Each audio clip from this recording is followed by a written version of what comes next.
수험생 여러분 안녕하십니까? 주택관리 관계법규 박진석입니다. 자, 이번 시간은 건축법 두 번째 시간으로서요. 교재 284페이지를 펴시면 되겠습니다. 284페이지 양가로 8번을 보시면 건축이라고 하는 용어가 나오고 있죠. 자, 일단 요거는 대단히 중요한 그런 용어가 되겠습니다. 별표를 2개를 하시고요.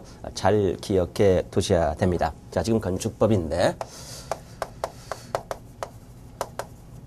전 시간에 이어서 계속 용어의 정의를 다루는 겁니다. 시험은 항상 기초적인 것들을 묻는 경우가 많기 때문에 용어 정의는 정확히 해 두셔야 돼요. 그래서 지금부터 건축 또 끝나고 대수선을 배우시고 거기와 관련해서 리모델링까지인데요. 다 중요한 그런 개념입니다. 그래서 지금 배우시게 될 건축 또 이따가 배우시게 될 대수선 또 리모델링 꼭 한 문제는 출제가 된다 이렇게 보시고요. 그래서 먼저 건축이 되겠습니다. 건축.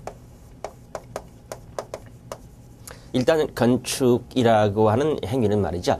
5가지가 있다는 자체를 먼저 종류부터 암기를 하셔야 되겠습니다. 그래서 그 5가지라고 하는 게 먼저 신축이라고 하는 게 있고 두 번째가 바로 증축이라고 하는 게 있고 증축. 그다음에 세 번째가 개축이라고 하는 게 있고 그다음에 네 번째가 재축이라고 하는 게 있고요. 재축. 마지막으로 5번째가 이축이라고 하는 게 있습니다. 그래서 일단 이건 종류부터 암기하실 필요가 있는데 당연히 두 문자를 따시면 되겠죠. 여기 신증, 개, 재, 이다 말이죠. 이것 자체를 일단 암기하시고요. 그래서 먼저 이렇게 짝을 지어서 배우실 필요가 있습니다. 그래서 신축과 증축을 대비해서 이렇게 배우시고 그다음에 또 개축과 재축을 이렇게 대비해서 배우시고요. 그리고 여기까지 배우신 상태에서 다시 또 비교해서 배우실 필요가 있어요. 일단 신축과 증축은 대비가 되는 것입니다. 그래서 이 신축은 일단 건축물이 당연히 없는 대지겠죠. 여기에 포인트가 있고요. 없는 대지. 그리고 반면에 증축은 바로 있는 대지겠죠. 있는 대지인데 자, 여기 신축에서 건축물이 없는 대지는 조금 주의하실 게 있습니다. 즉 원래부터 없는 대지뿐만 아니라 바로 이따가 철거되거나 철거 또 멸실된 대지 포함이고요. 자, 이것과 관련돼서 나중에 개축, 재축과의 관계가 문제가 되는데 바로 개축, 재축, 재입니다. 주의하시고요. 그래서 이 표현들은 이따가 개축, 재축 배우시고 올라와서 비교해야 되고 일단 없는 것으로 생각하시고 그래서 자 신축과 증축인데 신축은 건축물이 없는 대지에서 새로이 건축물을 축조하거나 일단 여기까지죠. 또 한 가지가 부속 건축물만 있는 대지에서 새로이 주된 건축물을 축조하는 것. 그러니까 이 부속 건축물만 있는 대지다. 그건 건축물이 있는 대지죠. 그래서 증축으로 잡힐 것으로 상정해 볼 수가 있는데 그 딱 한 가지. 즉 이미 부속 건축물만 있는 대지에서 새로이 주된 건축물을 축조하는 것은 있는 대지라 할지라도 증축이 아니라 신축으로 잡힌다는 사실을 주의하시면 되겠습니다. 그 다음에 증축은 신축과 대비돼서 일단 건축물이 있는 대지인데 있는 대지에서 4가지 것 가운데 어느 하나를 증가시킨 겁니다. 그래서 바로 건축 면적, 연면적, 또 층수, 높이 이 4가지 것 가운데 어느 하나를 증가시키면 증축이 된다는 사실을 주의하시면 되겠습니다. 물론 아까 신축에서 설명드린 바대로 부속 건축물만 있는 대지에서 바로 새로이 주된 건축물을 축조하는 것은 바로 있는 대지라 할지라도 신축으로 잡힌다는 사실을 주의하시기 바라고요. 그 다음에 이제 개축과 재축은 대비가 되는 것인데 이 개축은 소위 인위적인 것이다 이렇게 보시면 됩니다. 그래서 바로 철거하는 것에 포인트가 있고 재축은 자연적인 겁니다. 즉 자연재해 등으로 멸실된 상태에서 하는 겁니다. 근데 이 개축에서 철거는 주의하실 게 2가지 가운데 어느 하나에 해당돼야 됩니다. 바로 완전히 뜯어버리는 전부 철거가 있고요. 또 하나가 일부 철거가 있는데 이때 이 일부 철거를 아주 주의하셔야 되겠습니다. 바로 이 일부 철거라고 하는 것은 바로 내력벽, 또 기둥, 보와 틀, 지붕틀이죠. 그래서 이것들이 3개입니다. 3개 이상이죠. 3개 이상 주의하시고요. 이때 이 3개라고 하는 것은 낱낱의 것을 세계를 말하는 게 아닙니다. 뭐 기둥세계, 보세계 이런 게 아니라 바로 조합으로서 세계라는 사실을 주의하십시오. 바로 조합을 말합니다. 예를 들어서 내력벽, 기둥보 이렇게 말이죠. 조합으로서 세계가 된다는 사실을 주의하시기 바랍니다. 그래서 바로 개축은 철거고 제축은 멸실인데 둘 다 규모 통제는 동일합니다. 정전과 동일이죠. 동일 규모 내에서 다시 축조하는 것을 말합니다.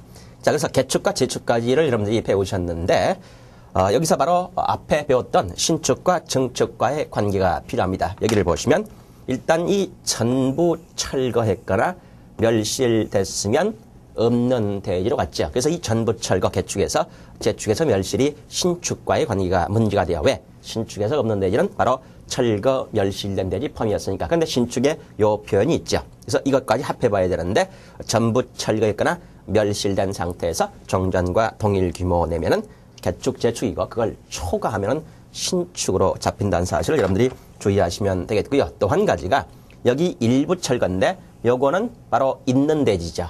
따라서 증축과의 관계가 문제가 되겠습니다. 그래서 일부 철간 이거 주의하시고요. 내기버틀 3개 이상 주의하시고 일부 철간 상태에서 정전과 동일 규모 범위 내면 개축이고 그걸 초과하면 증축으로 잡힌다는 사실을 주의하시면 되겠습니다. 그 다음에 이축이 아니라 이전입니다. 예. 이전입니다. 정정합니다. 이전입니다. 주의하시고요. 그래서 이 이전이라고 하는 것은 바로 건축물의 주요 구조부, 이 주구부인데 주요 구조부가 있게 되는데 이거를 해체하면 안 됩니다. 해체하면 안 됩니다. 해체하지 않고 동일 대지 안에 다른 위치로 옮기는 것. 그래서 요 이전, 아까 이축이라고 그랬는데 잘못입니다. 자, 이전으로 바꿉니다. 이전입니다. 그래서 이전이라고 하는 거 주요 구조를 해체하지 않는다고 하는 것에 포인트가 있습니다. 여기서 대비가 되는 게 이제 이축인데 요 이축이라고 하는 것은 우리 건축법에서 쓰고 있는 개념은 아닙니다.